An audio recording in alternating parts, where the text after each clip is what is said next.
എല്ലാവർക്കും നമസ്കാരം.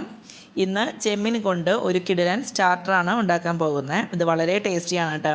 വേഗമൊക്കെ ഉണ്ടാക്കാൻ കഴിയും. ഒരുപാട് ഇൻഗ്രീഡിയൻസ് ഒന്നുമില്ല. അത്യാവശ്യം സ്പൈസി ഒക്കെയാണ് കേട്ടോ ഇത്. അപ്പോൾ നമുക്ക് ഇതെങ്ങനെ ഉണ്ടാക്കണമെന്ന് നോക്കാം. ഞാനിപ്പോൾ ഒരു 250-300 ഗ്രാമോളം ചെമ്മീനാണ് എടുത്തേക്കുന്നത്. ചെമ്മീൻ ക്ലീൻ ചെയ്യുമ്പോൾ അതിൻ്റെ ഞരമ്പ് അതൊക്കെ നന്നായി ഞാനിപ്പോൾ ഒരു കത്തി എടുത്തിട്ട് അത് കീറി തുറന്ന് കളഞ്ഞിട്ടുണ്ട്. അതേപോലെ അതിൻ്റെ വാല് ഇതേപോലെ വെച്ചിട്ടുണ്ട്. നമുക്ക് മുക്കി പൊരിക്കാൻ സൗകര്യത്തിന് വേണ്ടിയിട്ടാണ് ഞാനിപ്പോൾ അങ്ങനെ വെച്ചേക്കുന്നത്. ഇനി നമുക്ക് ഇതിലേക്ക് വേണ്ട കാര്യങ്ങളൊക്കെ ചേർത്തി കൊടുക്കാം.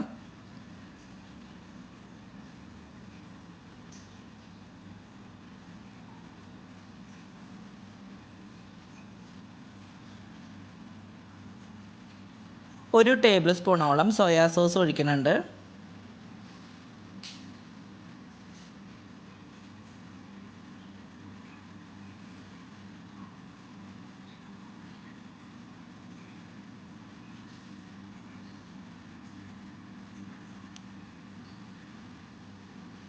അതേപോലെ ഞാൻ ഒരു ടീസ്പൂണോളം ചില്ലി അത് ക്രഷ് ചെയ്തിട്ട്, ഉണക്കമുളക് ക്രഷ് ചെയ്തിട്ട് അത് ചേർക്കുന്നുണ്ട്. ഇതിടയിൽ ഇങ്ങനെ കടിക്കുമ്പോൾ നല്ല ടേസ്റ്റ് ഉണ്ടാവും. അതേപോലെ മുക്കാൽ ടീസ്പൂൺ കാണും മുളക് പൊടി. അത് ഓരോരുത്തരുടെ എരിവിനനുസരിച്ച് വേണമെങ്കിൽ കൂട്ടിയും കുറയ്ക്കുകയൊക്കെ ചെയ്യാം. പക്ഷേ ഈ ഒരു അളവിലായിരിക്കും നമുക്ക് അത്യാവശ്യം നല്ലൊരു ടേസ്റ്റ് കിട്ടുക.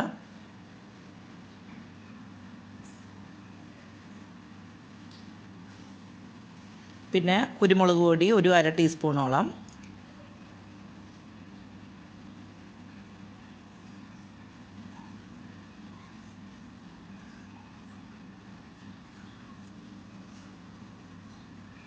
ഇനിയിപ്പോൾ ഞാനിതിലേക്ക് ഗാർലിക്കിൻ്റെ പൊടി ഇല്ലയെന്നുണ്ടെങ്കിൽ ഗാർലിക്ക് ചോപ്പ് ചെയ്തിട്ട് ഒരു വലിയൊരു ഗാർലിക് കഷ്ണം എടുത്ത് ചോപ്പ് ചെയ്തിട്ടാൽ മതി. ഞാനിപ്പോൾ ഗാർലിക്കിൻ്റെ പൗഡറാണ് ഇട്ടേക്കുന്നത്, ഒരു അര ടീസ്പൂണോളം.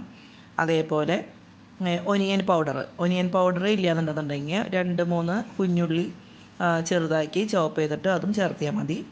ഞാനിപ്പോൾ അര ടീസ്പൂണാണ് ഒനിയൻ പൗഡറും ചേർത്തേക്കുന്നത്. ഇതൊക്കെ ഫ്രൈ ചെയ്യുന്ന സമയത്ത് നമുക്ക് നല്ലൊരു ടേസ്റ്റ് ആയിരിക്കും ഇതെല്ലാം കൂട്ടി കഴിക്കുമ്പോൾ. ഇനിയിപ്പോൾ ഇതിലേക്ക് ആവശ്യത്തിന് ഒരു 1/4 ടീസ്പൂണോളം മഞ്ഞൾപ്പൊടി,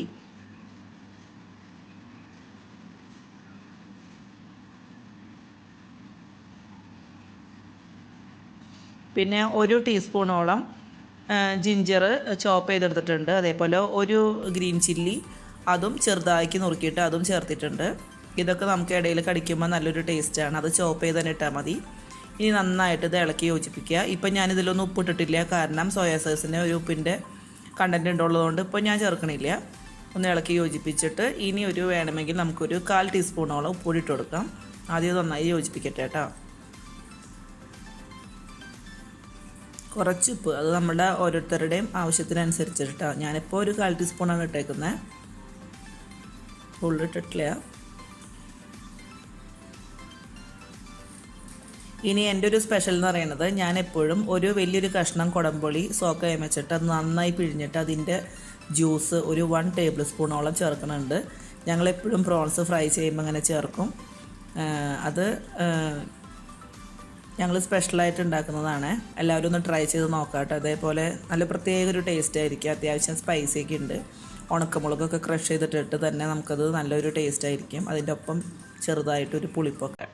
ഇനി നമുക്ക് അതിലേക്ക് വേണ്ട കോട്ടിങ്ങിനായിട്ടുള്ള പൗഡറിന് വേണ്ടിയിട്ട് ഒരു 3 ടേബിൾ സ്പൂണോളം കോൺഫ്ലവർ എത്രയാണ് എടുക്കുന്നത് അതിൻ്റെ ഡബിളാണ് മൈദ എടുക്കുന്നത്. ആദ്യം നമുക്ക് 3 ടേബിൾ സ്പൂണോളം കോൺഫ്ലവർ എടുത്ത് വയ്ക്കുക.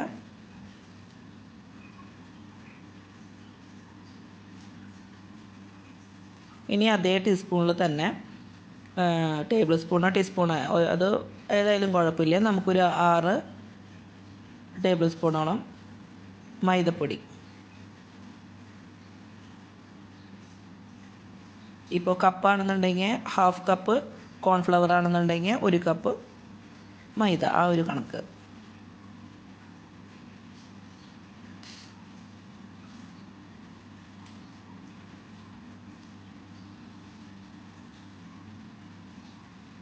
ഇനി നമ്മൾ നേരത്തെ മുളക് പൊടിയൊക്കെ 1/2 ടീസ്പൂണോളം വെച്ചിട്ടാണ് എടുത്തത്. അപ്പോൾ അതിൻ്റെയൊക്കെ പകുതി 1/4 ടീസ്പൂണോളം കുറച്ച് ആ ഒരു പൊടിക്കൊരു സ്പൈസി ആവാനായിട്ട് 1/4 ടീസ്പൂണോളം മുളക് പൊടിയും അതേപോലെ തന്നെ കുരുമുളക് പൊടിയും ചേർക്കുക. കുറേശ്ശെ ഈ ഒരു പൗഡറിനൊരു സ്പൈസി കിട്ടാൻ വേണ്ടിയിട്ട്. വേണമെങ്കിൽ ഈ സമയത്ത് കുറച്ച് മഞ്ഞൾപ്പൊടി ചേർക്കാം. അപ്പോൾ നമുക്ക് പ്രോൺസ് ഫ്രൈ ചെയ്ത് വരുമ്പോൾ നല്ലൊരു കളറൊക്കെ തോന്നിക്കും. ഞാൻ പക്ഷേ ഇട്ടിട്ടില്ല, ഓൾറെഡി പ്രോൺസിലുണ്ടല്ലോ. കാണാൻ ഇത്തിരി കളർഫുള്ളല്ലാന്ന് ഇരിക്കുകയുള്ളൂ, പക്ഷേ ടേസ്റ്റിനൊരു കുറവൊന്നും ഉണ്ടാവില്ല. അതേപോലെ കുറച്ച് ഉപ്പ്, ഈ ഒരു പൗഡറിന് വേണ്ടിയിട്ട് മാത്രം ഒരു 1/4 ടീസ്പൂണോളം ഉപ്പും ഇട്ട് കൊടുത്തിട്ടുണ്ട്. ഇനി നന്നായിട്ട് ഇളക്കി യോജിപ്പിച്ചിട്ട് നമുക്കൊരു സൈഡിലേക്ക് ഇത് മാറ്റി വയ്ക്കാം. നന്നായിട്ട് മിക്സ് ചെയ്യണേ.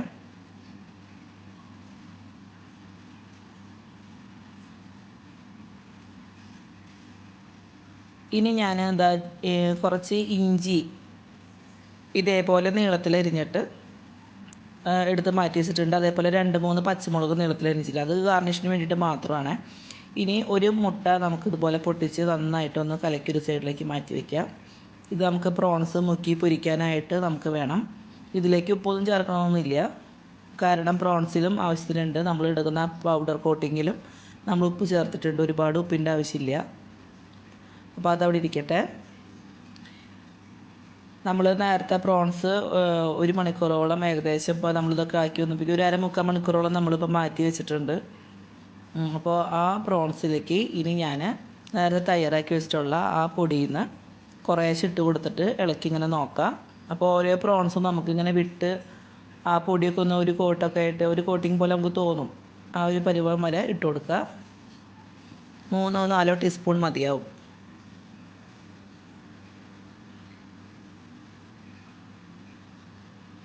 അതുപോലെ ടീസ്പൂൺ കൊണ്ട് തന്നെ ചെയ്താൽ മതി, അല്ലെങ്കിൽ നമ്മളുടെ കൈമയൊക്കെ ആകെ ഒട്ടിപ്പിടിക്കും. മൈദയും കോൺഫ്ലോറൊക്കെ അല്ലേ.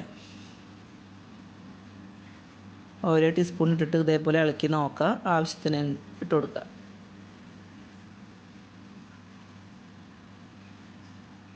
അത്യാവശ്യം ഗസ്റ്റൊക്കെ വരുന്ന സമയത്തോ അല്ലെങ്കിൽ കുട്ടികളുടെയൊക്കെ ബർത്ത്ഡേ ഒക്കെ സെലിബ്രേറ്റ് ചെയ്യുന്ന സമയത്തൊക്കെ നമുക്ക് വേഗം ഉണ്ടാക്കാവുന്ന ഒരു കാര്യമാണ്. പക്ഷേ ഇവിടെ ഒരു പ്രത്യേകത പറഞ്ഞു കഴിഞ്ഞാൽ കുട്ടികൾക്ക് ഇത് അലർജിയുമാണ്. അതുകൊണ്ട് വല്ലപ്പോഴൊക്കെ ഉണ്ടാക്കുള്ളൂ.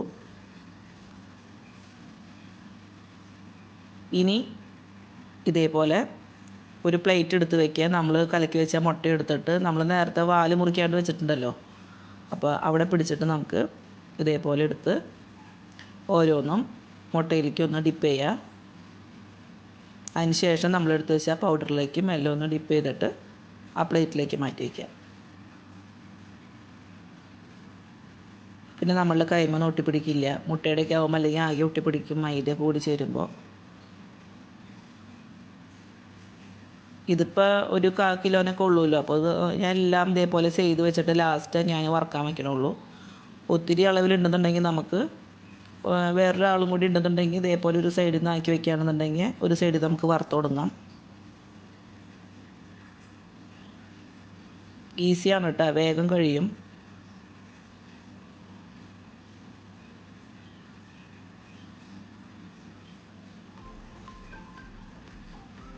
എൻ്റെ വീഡിയോ ഇതുവരെ സബ്സ്ക്രൈബ് ചെയ്യാത്തവരാണെന്നുണ്ടെങ്കിൽ വേഗം പോയിട്ടൊന്ന് സബ്സ്ക്രൈബ് ചെയ്യണേ.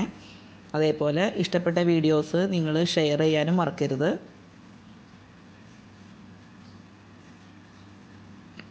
ഇനി ഞാൻ ബാക്കിയുള്ളത് ഇതേപോലെ ഡിപ്പ് ചെയ്ത് വെച്ചതിന് ശേഷം ഞാൻ കാണിച്ചു തരാം.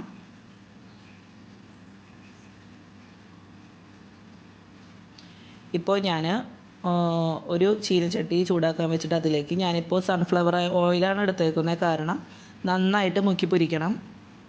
അപ്പോൾ അത് നന്നായി ചൂടായതിന് ശേഷം നമ്മൾ ഗാർണിഷിങ്ങിന് വേണ്ടി വെച്ചിരിക്കുന്ന ഇഞ്ചി ആദ്യം ഇട്ട് കൊടുക്കുകയാണ്. അപ്പോൾ ആ വെളിച്ചെണ്ണയിലേക്ക് മൊത്തത്തിൽ നമുക്ക് ഇഞ്ചിയുടെ നല്ല ടേസ്റ്റൊക്കെ അങ്ങ് ഇറങ്ങും. അപ്പോൾ നമ്മൾ പിന്നീട് ആ ഒരു പ്രോൺസൊക്കെ വറുക്കുമ്പോൾ അതിലേക്കും നന്നായിട്ട് അതിൻ്റെ ടേസ്റ്റും മണമൊക്കെ അങ്ങ് കയറി പിടിക്കും. അപ്പോൾ നമുക്കിത് ഇഞ്ചി ഒന്ന് മൊരിയട്ടെ.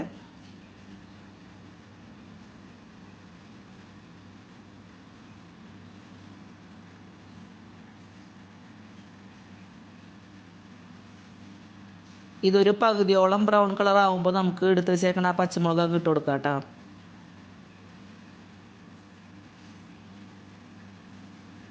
ഒരു 3 പച്ചമുളക് ഉണ്ട് കേട്ടോ, ഇതങ്ങ് ഇട്ട് കൊടുക്കുക. ഇത് ഒന്നങ്ങ് മുരിഞ്ഞ് കൊടുക്കുമ്പോഴേക്കും ഒരു തണ്ട് കറിവേപ്പില അങ്ങ് ഇട്ട് കൊടുക്കാം. ഈ സമയത്തൊക്കെ നല്ലൊരു മണമാണ് ഇഞ്ചിയും പച്ചമുളകും.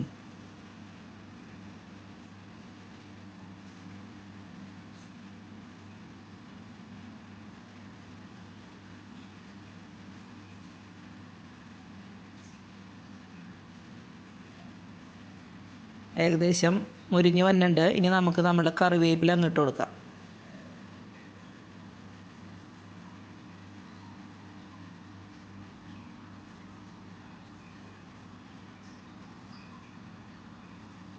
ഒരുപാട് ഫ്രൈ ആയിട്ട് അങ്ങ് കളറ് മാറാനോ നിൽക്കണ്ട. ഈ ഒരു പരുവം ഏകദേശം ആയിട്ടുണ്ട്. നമുക്കത് കോരി മാറ്റി വയ്ക്കാം. ഒരു 2 മിനിറ്റ് കൂടി ഇനി നമുക്കത് കോരി മാറ്റാം. ഏകദേശം റെഡി ആയിട്ടുണ്ട്. ഇനി ഈ ഓയിലിലേക്ക് വേണം നമുക്ക് നമ്മളുടെ ചെമ്മീൻ അങ്ങോട്ട് കൊടുക്കാൻ. ഇതിലേക്ക് അങ്ങ് ഇട്ട് കൊടുക്കുക ചെമ്മീൻ. അത് ഓരോന്നായിട്ട് തന്നെ ഇട്ട് കൊടുക്കുക. അപ്പോൾ കൂട്ടിമുട്ടാണ്ടിരിക്കും. എൻ്റെ ഇപ്പോൾ ചെറിയ ചീനച്ചട്ടി ആയതുകൊണ്ട് ഞാനൊരു 3-5 ഇട്ടിട്ടുള്ളൂ. നമ്മൾ മൈദയിൽ കോട്ടിങ് ചെയ്തതുകൊണ്ട് വെളിച്ചെണ്ണ വേഗം അങ്ങ് കളറ് മാറും. അതുകൊണ്ട് തന്നെയാണ് ഞാൻ വെളിച്ചെണ്ണ എടുക്കാണ്ട് സൺഫ്ലവർ ഓയിൽ എടുത്തത്. കാരണം ഒരു പ്രാവശ്യം ഉപയോഗിക്കുള്ളൂ, ഇത് റീയൂസ് ചെയ്യാൻ പറ്റില്ലല്ലോ.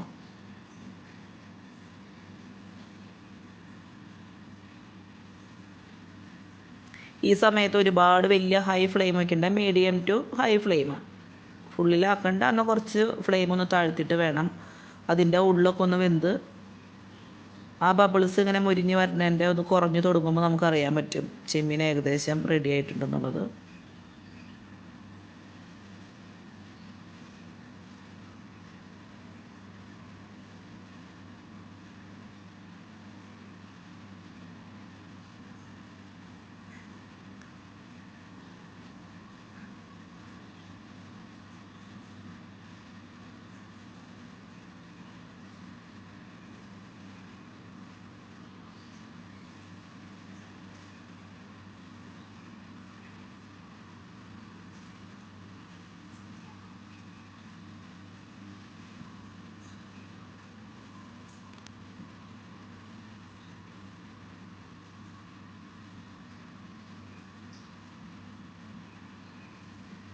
ഇപ്പോൾ ഇത് ഏകദേശം നല്ല പരുവായി തുടങ്ങിയിട്ടുണ്ട്. അതിൻ്റെ ബബിൾസൊക്കെ മെല്ലെ കുറഞ്ഞു തുടങ്ങിയിട്ടുണ്ട്. ഉണ്ടോ? ഇനി നമുക്കത് ഞാനിപ്പോൾ കുറച്ച് ടിഷ്യൂ പേപ്പർ എടുത്ത് വെച്ചിട്ടുണ്ട്. അതിൻ്റെ അല്ലെങ്കിൽ നമുക്ക് ഓട്ടപാത്രം ഉണ്ടെന്നുണ്ടെങ്കിൽ അതിലേക്കായാലും മതി. അരിപ്പ പോലത്തെ ഞാനിപ്പോൾ ടിഷ്യൂലിക്കാണ് കോരി വയ്ക്കുന്നത്. കണ്ടോ? നല്ല സൂപ്പർ ടേസ്റ്റ് ആയിട്ടത്. നമ്മൾ ആ പൊടിയിൽ വേണമെങ്കിൽ ഒരു കുറച്ച് മഞ്ഞൾപ്പൊടി ഇട്ടിരുന്നെങ്കിൽ ഇത്തിരിയും കൂടി കളർഫുള്ളായേനെ. കളർഫുള്ളൊന്നും നോക്കണ്ട, നല്ല ടേസ്റ്റാണ് സംഭവം. ഇതേപോലെ ഞാനിനി എല്ലാം വറുത്ത് കോരും. അങ്ങനെ നമ്മളുടെ കിടിലനായിട്ടുള്ള അടിപൊളിയായിട്ടുള്ള ചെമ്മീൻ സ്റ്റാർട്ടർ റെഡി ആയി കഴിഞ്ഞു. ഇതേപോലെ സോസ് കൂട്ടിയിട്ടൊക്കെ കഴിക്കാൻ നല്ല ടേസ്റ്റാണ്. ഉള്ളൊക്കെ നന്നായി വെന്ത് മുരിഞ്ഞ് വന്നിട്ടുണ്ട്. പാകത്തിന് എരിവും അത്യാവശ്യം ഒരു ലേശം പുളിപ്പൊക്കെ ഉണ്ട്. നമ്മൾ ആ ഗാർണിഷിങ്ങിന് വെച്ചേക്കുന്ന ആ പച്ചമുളകും അതേപോലെ ജിഞ്ചറിൻ്റെ ഫ്രൈ ഒക്കെ ചേർത്തിട്ട് കഴിക്കാം. അപ്പോൾ നിങ്ങൾക്ക് വീഡിയോ ഇഷ്ടപ്പെട്ടാൽ നിങ്ങൾ കൂട്ടുകാരിലേക്കൊക്കെ ഷെയർ ചെയ്ത് എത്തിക്കുക. അപ്പോൾ വീണ്ടും നമുക്ക് നല്ലൊരു വീഡിയോയുമായിട്ട് വീണ്ടും കാണാം. എല്ലാവർക്കും നമസ്കാരം.